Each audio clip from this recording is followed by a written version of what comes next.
I have a bachelor's in communication, a master's in industrial and organizational psychology, and completed a professional fellowship at the Institute of Coaching via Harvard Medical School.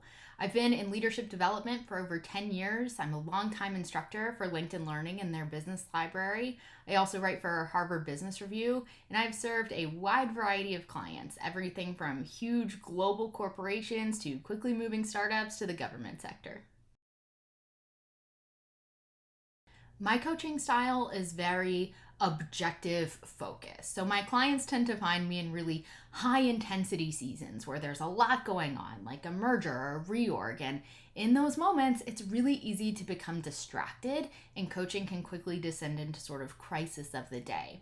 But as a coach, I really try to keep the conversations focused on the key objectives. What does success look like for my client, and what is in their scope of influence? Staying laser-like focused on that enables both of us to see opportunities for growth, even when the circumstances are changing or they might not be ideal. What I look for in a client is someone who doesn't posture, someone who is open, honest, authentic right from the start. And I recognize that can be a big ask if someone is used to operating in an organization that is more performative by nature. But what I found is the faster we can get to authenticity, the faster we can make progress. And that starts with defining what is the win for the client personally in coaching. Not for their boss, not for the company, not for the shareholders, but for them, what does success look like? And once we get clear on that, we can lay out a path to get there. I recently coached a CFO who inherited quite the mess.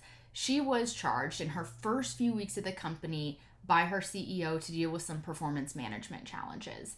And as a new leader, that is arguably the least desirable foot to start on in a new role. And she was rightfully really worried about her reputation, how she was going to build trust with this team while still delivering bad news, and how politically charged her predecessor had left the environment.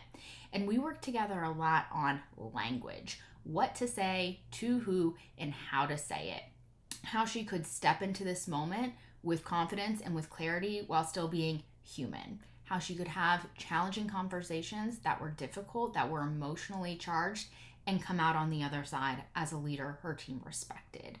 And through the first few months of her role, she managed performance management in a way that elevated her reputation, when so often those conversations can erode the reputation of the leader. And what I saw happen through our conversations through coaching was her having a safe space and a sounding board to try things out, to practice, to stumble over words a couple of times before she had to deliver them live time.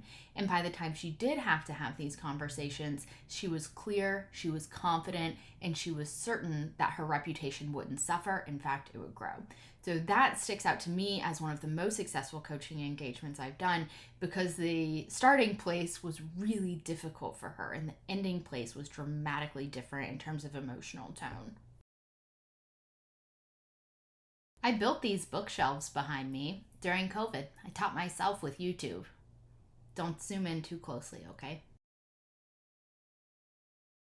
I love interior design, art, food, really any form of creative expression is something I'm drawn to. I've also recently taken on the job of Hot Wheels City garage manager from my toddler, and I'm taking that very seriously.